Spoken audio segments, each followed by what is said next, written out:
I'm Magnus Hawthorne, and this is Dungeons by Design, where I answer your important fan mail. As a dungeon master, as an editor, and as a friend. Welcome. Let's get into the fan mail. See what they wrote to me this time.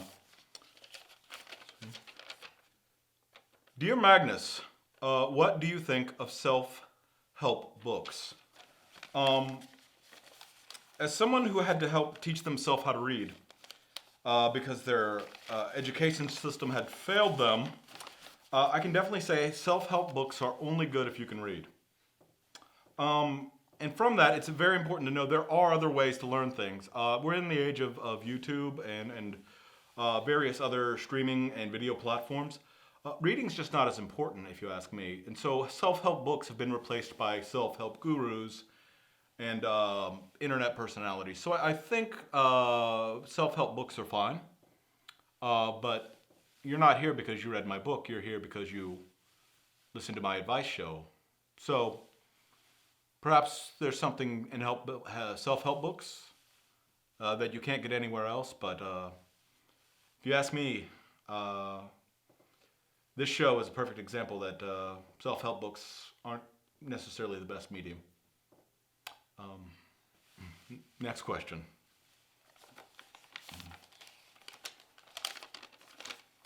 Dear Magnus, what is your favorite god or goddess for a character? I guess for a character to worship is what I mean. Personally, I like to take the atheist approach when it comes to religion. Because atheism is all about the goddess Athena.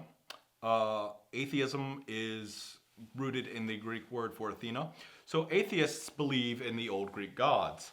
So when an atheist is presented in the game, it's a very interesting challenge because you have to go back to those kind of, Greek kind of Gaelic kind of gods and goddesses of kind of natural spirits or natural forces. And I think those are fine. But yes, I think atheism is completely fine for settings in fantasy. Because I think Athena is just a great goddess. Next question. Dear Magnus, how do you handle encumbrance in your games? That is a good question. It's a very technical question. Encumbrance is always a little bit tricky because players want to avoid as often as possible calculating and maintaining and taking inventory. But as a GM or a DM, you have to actually consider the boundaries on that. I mean, there's no point in getting a bag of holding unless you use encumbrance rules. If you don't use encumbrance rules, then there's no point in having a bag of holding, is there? So I think encumbrance rules are good for low levels. And they're also really good for high levels, because when characters get to high levels, they'll want to do more outrageous things, and you have to let them know exactly where the boundaries are at. But for the most part, once a bag of holding comes into play, encumbrance rules really only affect armor wearers. Yeah. Yeah. But personally, I don't use encumbrance rules, so I don't know why you would. Next question.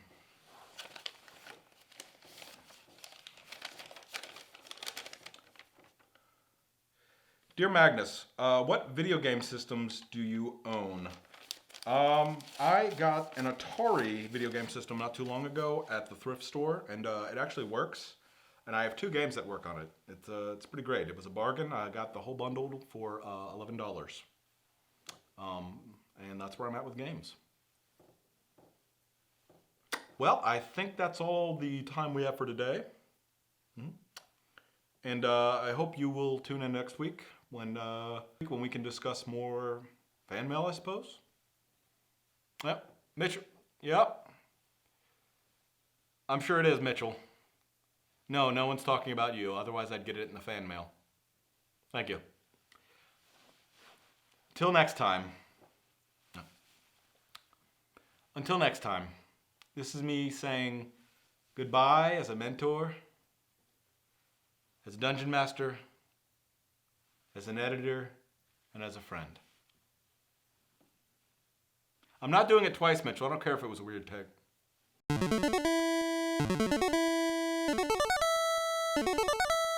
Bye.